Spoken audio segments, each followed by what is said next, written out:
আসসালামু আলাইকুম আমার চাকরি প্রত্যাশী ভাই ও বোনেরা। আজকে আপনাদের সামনে অত্যন্ত গুরুত্বপূর্ণ একটা জব বই রিভিউ করে দেখাবো। জবটার নাম হচ্ছে অগ্রদূত কনফার্ম জব ডাইজেস্ট।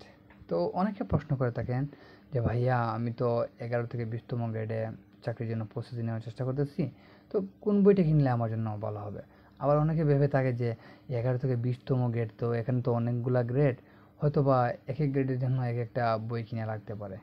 আবার অনেকে দেখা যায় যে কী করে যে খাদ্য অধিদপ্তরের জন্য একটা বই, ভূমি জরিপের জন্য একটা বই, ঠিক আছে, তারপর আবার দেখা যায় মৎস্য অধিদপ্তরের জন্য আর একটা বই, এরকম মানে ভিন্ন ভিন্ন অধিদপ্তরের জন্য ভিন্ন ভিন্ন বই কিনে। তো এই সমস্যা সমাধানের জন্য যে আজকের এই ভিডিওটা করা। তো যারা আছে না, এখানে কিন্তু একটা জিনিস ভাবার আছে যে যারা মধ্যবিত্ত আছে তারা কিন্তু এত টাকা দিয়ে অ্যাপ্লাই করে, তারপর ঢাকা গিয়ে এক্সাম দিয়ে আবার এতগুলো বই কিনা তাদের পক্ষে কিন্তু অনেকটা টাফ হয়ে যায়। আর এতগুলো বই কিনা আমি বলবো এটা অনর্থক, ঠিক আছে। কারণ কি, এই যে বইটা আমি এখানে দেখাই দিচ্ছি না, এই বইটার পাওয়ার সম্পর্কে কিন্তু আপনাদের যাদের বড় ভাই বোনারা আছে না, অনেকের জব হয়েছে, 11তম 20তম গ্রেডে জব হয়েছে, তারা কিন্তু মানে যদি এই বইটা পড়ে, যে তাদের এক্সাম দিয়েছিল তাদের কাছে জানতে পারবেন যে এই বইটির পাওয়ার কতটুকু, যে কী পরিমাণ কমন পড়ে, প্রায় 80 থেকে 90%, ঠিক আছে।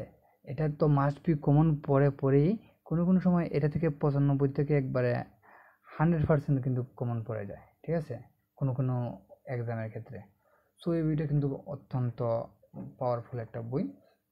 আর এই বইটা যদি একটু সূচিপত্র দেখার চেষ্টা করি, এই যে এখানে বাংলা পার্ট টু পার্ট, তারপরে যে এখানে আছে এই যে ইংরেজি ভাষা ও সাহিত্য, এরপর আছে গণিত, যে এরপর হচ্ছে সাধারণ জ্ঞান, ঠিক আছে, বাংলাদেশ বিষয়াবলী, আন্তর্জাতিক বিষয়াবলী, এরপর এই যে এখানে কম্পিউটার বিষয়াবলী, এরপর আছে বিজ্ঞান।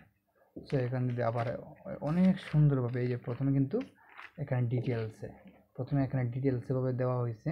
তারপরে যে এখানে ডিটেলসে, তারপর কিন্তু এমসিকিউ আকারে এখানে সাজানো হয়েছে, যে এমসিকিউ দেওয়া হয়েছে প্রথমে প্রশ্ন, তারপরে এমসিকিউ শেষ হলে এখানে যে বিগত লিখিত পরীক্ষায় আসা প্রশ্ন, তারপর লিখিত আকারে কিন্তু প্রশ্নগুলো দেওয়া হয়েছে। মানে এত সুন্দরভাবে গুছিয়ে কিন্তু অন্য কোনো বইয়ে দেওয়া হয় না। যদি আপনারা অন্য কোনো বই কিনে থাকেন আর এটাও যদি অন্য কারোর কাছে আছে কালেক্ট করতে পারেন, তাহলে বুঝতে পারবেন যে এই বইটার পার্থক্য। হ্যাঁ, আপনি যদি এখানে টোটাল কতটা পৃষ্ঠা আছে, এখানে 1048টা পৃষ্ঠা আছে। যদি আপনি 1048 পৃষ্ঠা ভাজা ভাজা করতে পারেন, তাহলে আমি আপনাকে কনফার্ম দিতে পারি যে আপনার জবটা কনফার্ম হবে। আর হ্যাঁ, এই বইটা রিভিউ করার জন্য আমাকে একটা টাকাও দিয়ে নেই পাবলিকেশন। সো আশা করি ভিডিওটা আপনাদের উপকারে আসবে।